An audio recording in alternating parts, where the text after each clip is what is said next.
La cohérence. C'est bien compliqué, ça. C'est quoi ça, la maudite cohérence? Allô? Moi, c'est Marilyn. Je travaille pour Panoramique et je suis passionnée de communication et de marketing. Mais surtout, je suis passionnée de vous partager mes trucs, mes conseils, mes stratégies pour vous aider à mieux gérer votre entreprise et à prendre les meilleures décisions communication-marketing. Ici, on aborde toutes les facettes des communications et du marketing. Abonnez-vous à notre chaîne et activez les notifications en cliquant sur la clochette pour être informé des prochaines capsules. Aujourd'hui, je vous parle de cohérence dans vos communications d'entreprise. Je vous explique pourquoi c'est si important d'être cohérent. Je vous présente 6 points clés pour vous assurer de la cohérence de votre image de marque. J'identifie quelques easy wins pour être plus cohérent. Je vous parle d'un article et d'un outil pour vous assurer que votre image de marque soit toujours diffusée de la même manière. Et en terminant, je vous donne un outil exclusif à cette capsule pour vous aider à identifier vos failles de cohérence.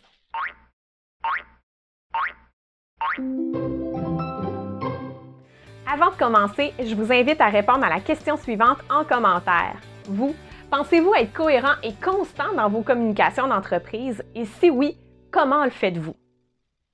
Quand on parle de communication d'entreprise, on parle toujours de cohérence. Mais pourquoi on insiste toujours là-dessus?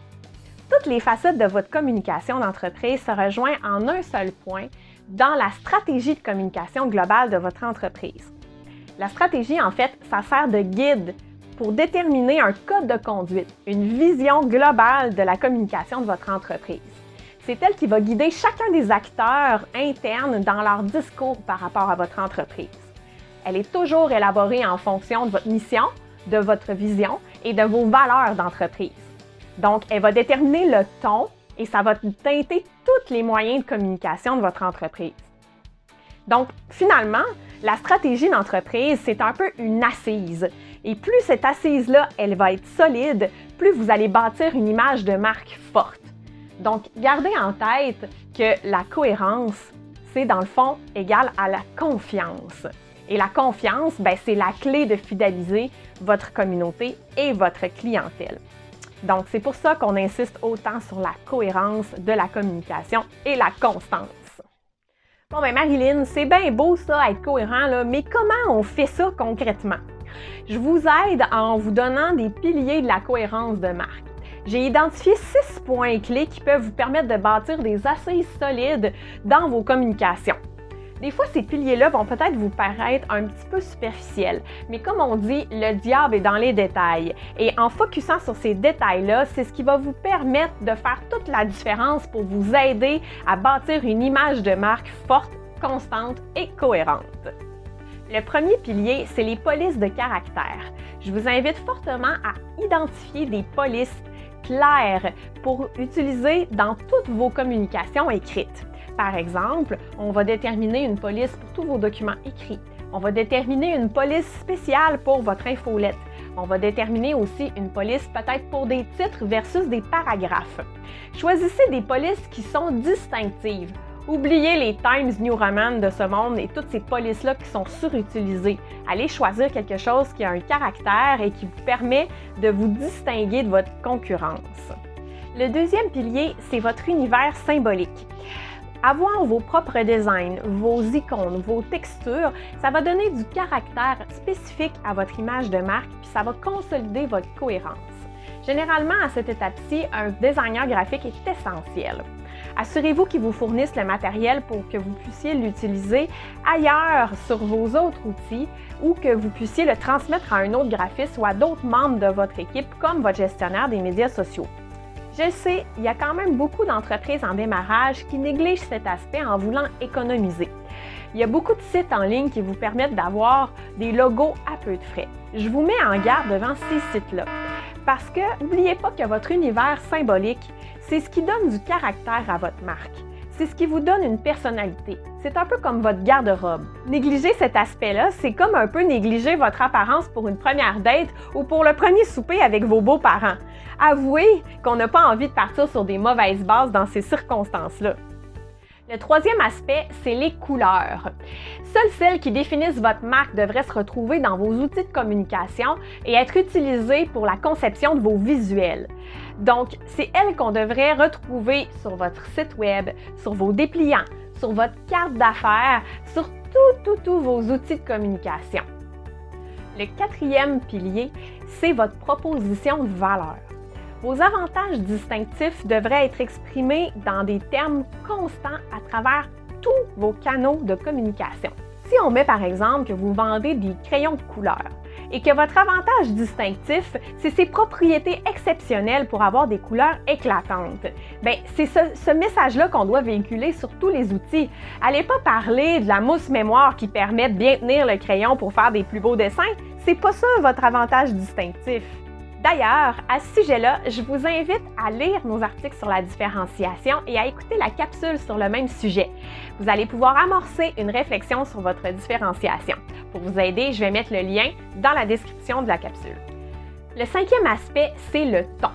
Qu'il soit formel, familier, amical, irrévérencieux, comique, il doit être défini et rigoureusement appliqué dans vos différentes communications. Il faut aussi qu'il soit logique avec votre domaine d'activité ou qu'il vous permette de vous différencier de vos concurrents. Je vous donne un exemple facile.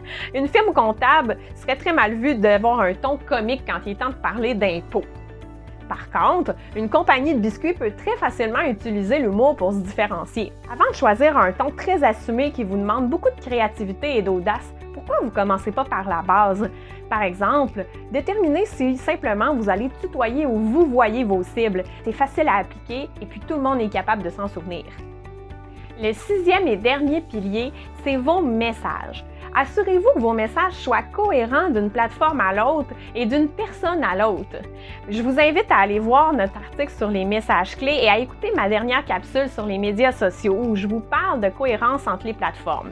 Attention, être cohérent, ça ne veut pas dire de répéter, copier-coller tout ce qu'on dit sur toutes les plateformes. Il faut une certaine complémentarité entre vos outils, mais il faut quand même être constant. Un point qu'on néglige souvent ou qu'on oublie en communication, c'est qu'il n'y a pas juste des messages écrits qui sont des communications. Vos actions, c'est aussi une communication d'entreprise.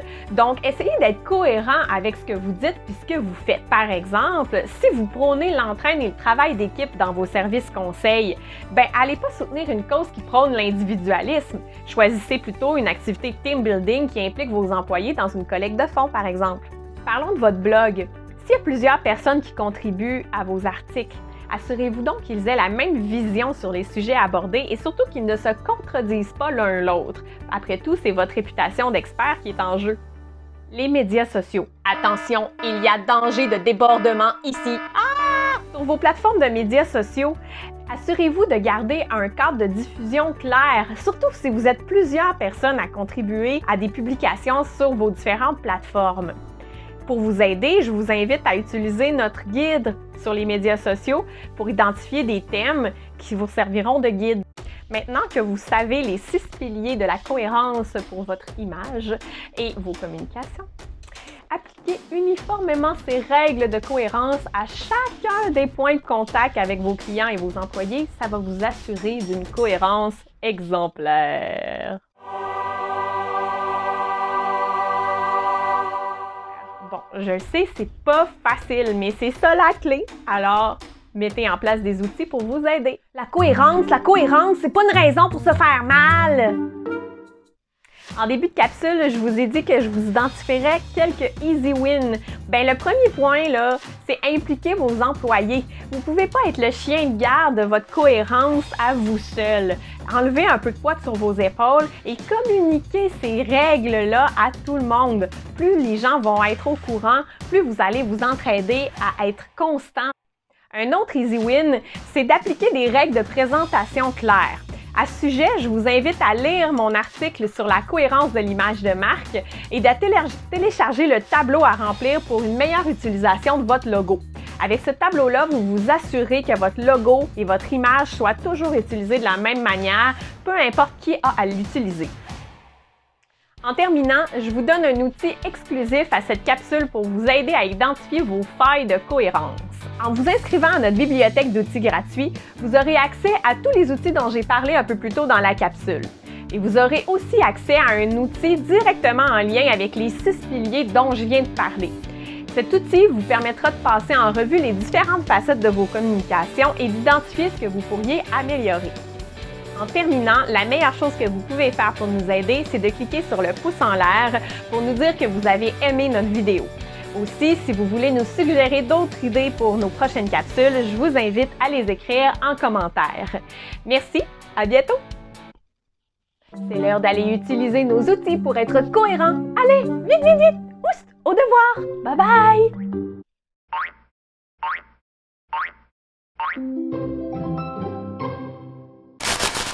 Es-tu cohérent ou bien pas? C'est ça. Hein? Application sur vous. Un, deux, test. Oui, c'est parce que j'aimerais ça essayer d'être cohérente. Ouais. Ok, c'est ça. J'en ai marre de recommencer tout le temps!